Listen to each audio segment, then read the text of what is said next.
Hey friends, welcome back to another episode of Cold-Blooded Serial. I am your host and true crime bestie, Tika.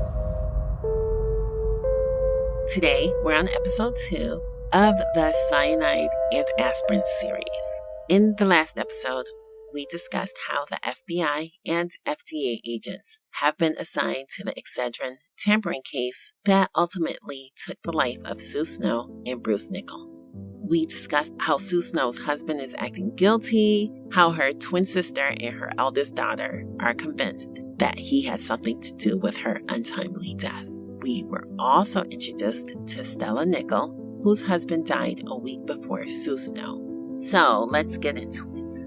In King County on Saturday, June 19th, 1986, 8 days after Sue passed away and 14 days after Stella's husband, Bruce Nickell, passed away, Stella Nickell was preparing to meet with the FBI and FDA special agents. Now, remember in the last episode how Stella requested that her neighbor, Sandy, stayed with her? Well, when the FBI and FDA agents arrived to Stella's mobile home, Sandy, the neighbor, said Stella was far more calm and collected than she would have imagined. And friends, I'm not gonna lie, I would have been so intimidated. I would be sweating and stuttering and probably coming across as guilty.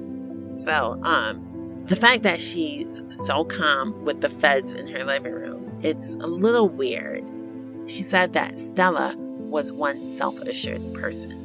Stella told the investigators that on June 5th, her husband had gone to work as usual and returned at 4:10 that afternoon. She was making dinner when he took a shower and came out to watch TV. He took 4 Excedrin capsules and went into the den. He collapsed and she called 911. She continued, Bruce had been suffering from recurring headaches for a couple of months, and that the EMTs worked on Bruce for about an hour before he was airlifted to Harborview. During the interview, another agent finds the 60-count bottle of Excedrin capsules that Sandy Scott had seen the night before under the bathroom sink. One of the agents asks Stella if she knew about this bottle, and she just looks completely blank, and she's like, I've never seen it before. Sandy blurts out that her fingerprints were on it because she picked it up to look at it, right? But the FDA investigator did say that Stella Nickell looked surprised and he believed that it was genuine. I think she forgot about it. The agents believed that Stella was innocent and that Stella was lucky to not have taken the same pills that her husband has. So, the agents spoke with Stella's daughter, Cindy, who said that Bruce and her mom loved each other and had a good marriage. By the end of the week, the FDA lab in Cincinnati determined that the cyanide contaminating the Snow and Nickell bottles had come from the same source. The detectives continued their investigation and they found a 50-count size bottle of Cyanide 3 aspirin at a store called Pay 'n Save. It's crazy because this specific store doesn't sell the 50-count size of Cyanide 3. And the price that was stickered on the bottle was a red as advertised label over an orange price tag, which is also not used by Pay 'n Save. So the FBI agents take the bottles off the shelf, brings it to the lab, and the 5 tainted bottles that the agents collected were then sent to DC, where Special Agent Chemist Roger Martz ran toxicology tests. And this is what he found. Bottle number 1 from Sue Snow's kitchen had no outside wrappings, no box, not even a cap. It was labeled as 60 counts and only 4 pills were missing. The 56 that remained were tested and 9 contained cyanide. But of those 9 pills, 4 contained green specks. Bottle number 2, a 60-count Excedrin, was from a store named Johnny's. It was still in the box, but the safety seal around the neck of the bottle had been cut. Once again, 56 capsules were found in the bottle, for it contained cyanide mixed with little green specks. Bottle number 3 was the 40-count Excedrin from Stella's home. The lip of the bottle had been pared, making it loose. It contained 7 capsules. 2 with cyanide, and one of those had the green specks. Bottle number 4 had a box, though no safety seal. It was the second one turned in by Stella. It was 40 counts. Only 35 remained. 4 capsules contained cyanide. All of them had green specks. The last bottle was the Anacin 3, found at Pay 'n Save. The bottle was in a box, but the box, the special agent chemist determined through chemical analysis, had been re-glued. He also noted that the aluminum safety seal on the top of the bottle had been partially removed, and of the 50 capsules that were supposed to be inside, only 45 remained. 4 capsules were tainted. All 4 had the green specks.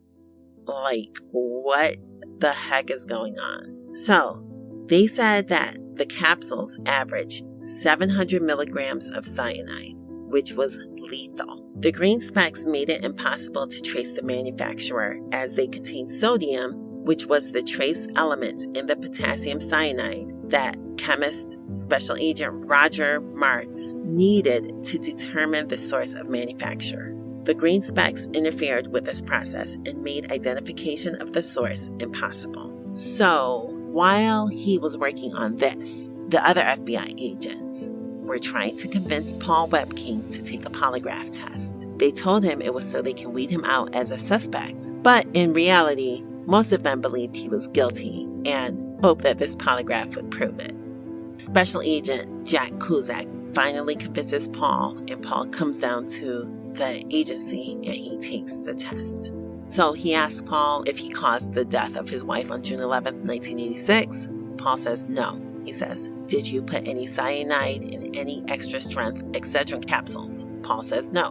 Several questions later, and after some analysis, Special Agent Jack Cusack states, "Paul, it is my conclusion after this examination that you're not involved in the cyanide product tampering in any way." Paul appears satisfied and relieved, but he says, "I only have one thing to say about this case. You guys will never solve this case."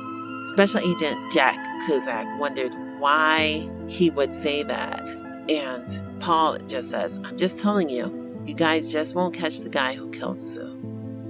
Alright, I said that I would apologize if we came to find out that Paul was actually innocent. So, Paul, I apologize.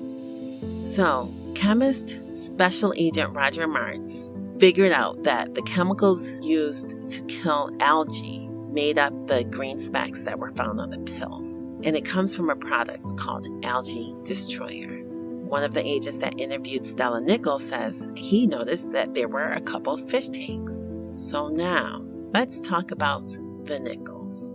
On June 5th, 1986, at 8:45 p.m., Bruce Edward Nickell was pronounced dead. And without hesitation, his wife released his body to hospital pathology for an autopsy. Now, I'm going to say that's weird because I feel like most wives would grieve over their husband. I don't know, like her lack of hesitation just seems a little odd. The following morning, Stella calls her husband's boss, and she's like real matter of fact. She says, "Bruce won't be in today. He died." I'm sorry, what? Of course, the boss offers condolences, and he says he was shocked by Stella's lack of emotion as a spouse. So let's talk about Bruce Nickell. Who was Bruce? Bruce Nickell grew up on a 20-acre red and golden delicious apple orchard with his adopted parents, who's raised and loved him since he was a week old. He was the only child to Walter and Ruth Nickell. Now they're in their 90s, and Stella goes to tell them that their son has passed away. Now, we all know that no parent expects their child to move on before they do. Based on the way she told Bruce's boss that he died, I'm hoping that she was a little more gentle when she told his 90-year-old parents. So later that same day, on Friday, June 6, 1986, Stella met with her daughter, Cindy, at her apartment and told her that Bruce was dead. Cindy's friend Bonnie comforted her and gave her and her mom some privacy by going into the living room. She said that the conversation between Stella and Cynthia was normal until Stella said, "I know what you're thinking. The answer is no." Cindy didn't say a word. She was still in shock by Bruce's sudden death. Friends, what? We're going to fast forward a few days to June 9th, 1986. This is the day of Bruce's funeral. Bruce's cousin, Dick Nickell, said that he had an uneasy feeling at the funeral home with Stella. He said that in the car on the way to the funeral home, she complained of a headache. She kept saying, "I've got a bad one, just like the ones Bruce used to give me all the time." So that sentence doesn't sound too bad, but Dick says that Stella sounded bitter and not like a grieving wife. Since Bruce's death, Stella has come across as very heartless, which leads me to believe that she might actually be guilty. Let's keep diving in. During the funeral, Stella's niece and Bruce's family observed Stella and her daughter Cynthia's behavior as strange. Stella's niece Wilma says, "It really struck me the very well-rehearsed, complicated role that Cynthia Lee was playing. Dabbing her eyes with a hanky and no tears. It just struck me as being very phony. I took offense to it, which is why I remember it so well." Bruce's cousin, Dick, and Bruce's dad, Walter, noticed the same thing. Dick said, "Look at Cindy and look at Stella.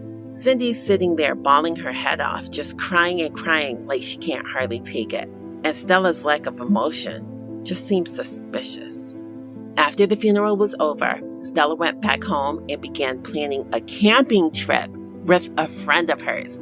Stella said that she needed to get away from the media that was surrounding her home. While camping, her and her friend Dee got drunk and they had fun. They were like, "Hey, we're drinking all of our troubles away. We're just two single women having a good time." They were away for a full week before returning home. During the girls' trip, Stella complained about the FBI wanting her to take a polygraph test, which she was opposed to. She said, "I feel guilty. I could have done more for him. I wasn't always the best wife. I also feel responsible because I was the one who bought the Excedrin and brought it into the house. It's my fault. I don't know how it's going to come across on the lie detector." Dee replied, "Then don't take it. Just don't do it. Talk to your lawyer." Later, when Dee was questioned by the agents, she said, "She was probably one of the coolest people I've ever seen. She carried herself high. She never appeared happy. She didn't appear sad. She just appeared cool, cold, and straight." That was Stella. She never had any problem going to sleep at night. Stella would later say that Dee Rogers had been an uninvited guest on the camping trip.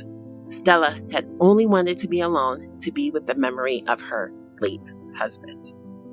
All right, so Stella was born into an impoverished family. Her parents divorced when she was little, and she watched her mom fall for terrible, abusive men her whole life. The worst was when Stella was 15 years old and pregnant. She said one night she walked into the kitchen. Her mom was leaning against a fridge as blood dripped down the side of the fridge. Her mom didn't say anything. She was just leaning there as her face and mouth were bleeding. Her mom sighs deeply and begins to kick the ass of her boyfriend who did that to her.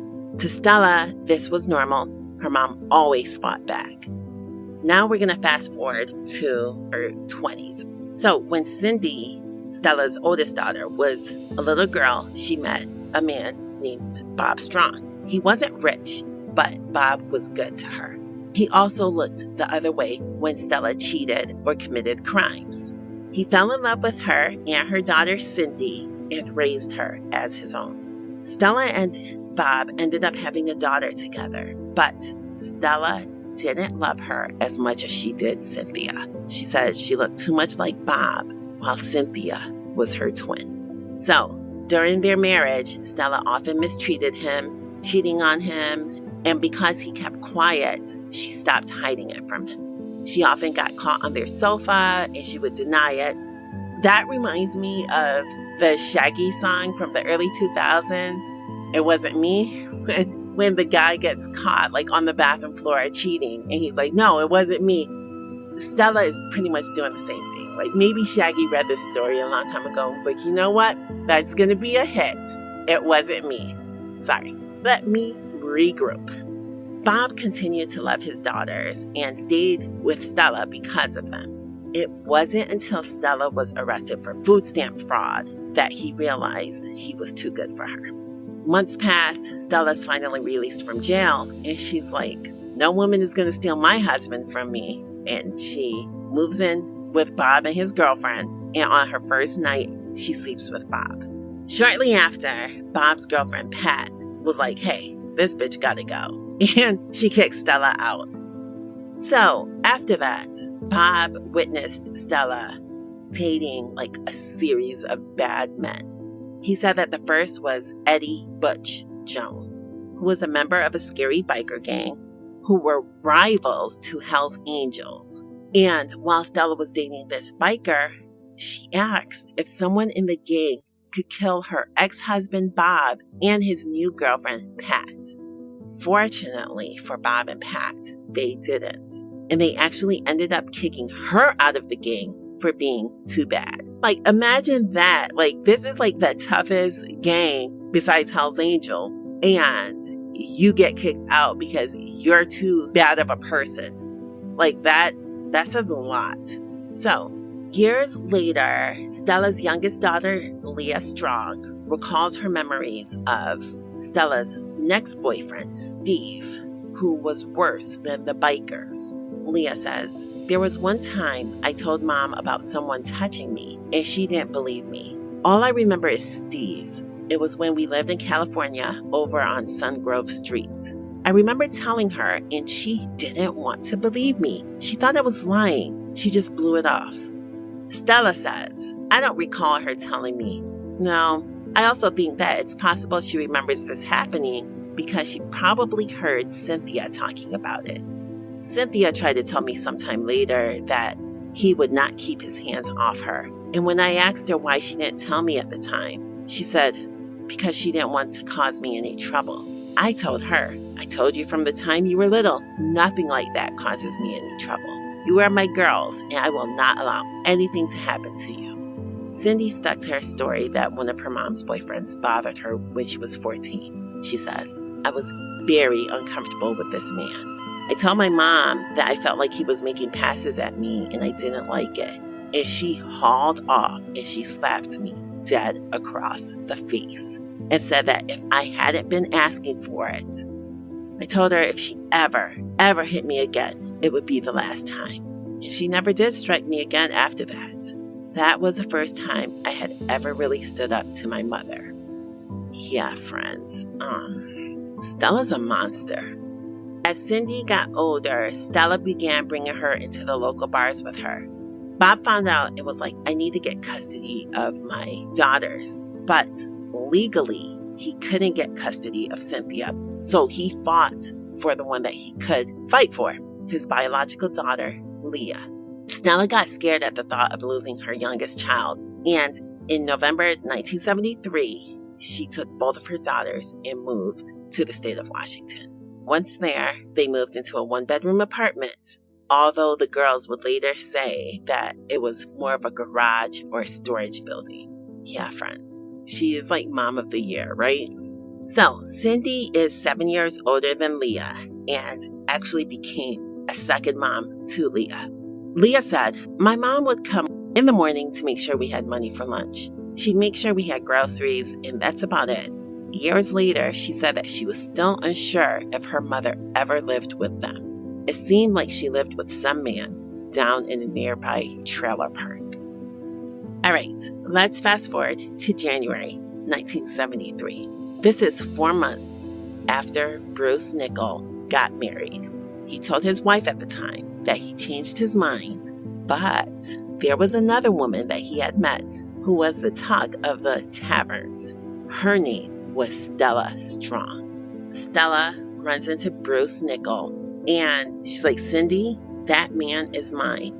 I'm going to marry him. She says Bruce was perfect looking and he talked very educated. He was intelligent and he didn't make an idiot of himself. His heavy drinking didn't dissuade her either. He didn't fit the mold of the alcoholics that she had been raised around. He drank hard, but only on the weekends, never during the work week. So the two of them begins hanging out, going out to bars together. And even when Stella didn't want to go, she still went because she remembered her mom would always tell her, if your husband goes out drinking and he wants you to go with him, you go with him because then you know where he's at and who he's with. Although Bruce wasn't her husband, she knew he was going to be. By March of 1974, Stella and Bruce had moved in together. Stella is living her best life with her newfound boyfriend, Bruce. They're going camping and fishing and drinking and, life was good. On September 11th, 1976, the couple drove to a wedding chapel and they got married. A couple years passed by, and by 1979, Stella is tired of the amount of money that Bruce is spending on drinking. So she tries to convert her husband into a stay-at-home drinker. But Bruce enjoyed being out of the house when he drank. And although he only drank on the weekends, he would easily spend $250 per week in the bar. So Stella ends up trying to get him help and finds an affordable rehab that only required him to be there for 27 days. She informs him and he immediately rejects her. After she brings this up to him, he's like, you know what? You want me to get sober? I'm going to show you. And he goes on a heavily drinking binge for 2 weeks straight. He didn't go to work. He didn't stay home. He was getting drunk. One day during these 2 weeks, she finds him at a local bar. He orders Stella a drink and he looks at her and says, okay, I'll do it. She's confused and she's like, do what? And he's like, you need to call the rehab right now before I change my mind and let them know that I'll go. She gets up, she finds the phone, she calls the rehab. The counselor tells her, all right, I can guarantee that when he leaves here, he will not want to drink. He will not have any desire for a drink, and he will not be able to drink. She's like, yeah, let's do it. He's ready. And that same day, he was admitted into the program. As a supportive wife, Stella visited him every day. And finally, 27 days later, he was able to come home. But he was too sober. He had become too boring. And although that's what Stella wished for, she didn't anticipate the ways that their lives would change. In the late fall of 1982, Bruce was in Alaska working, and Stella began sleeping with her eldest daughter's ex-boyfriend. She complained that Bruce was now a boring alcoholic who became a homebody. She needed fun and excitement in her life.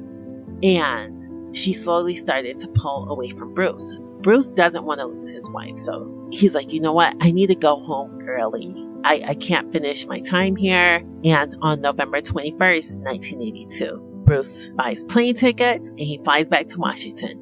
Stella is like, boyfriend, you gotta go. My husband's coming. No warning. She just kicks her boyfriend out. And then Bruce is like, I'm up here busting my butt in the freezing cold and you're just wasting money.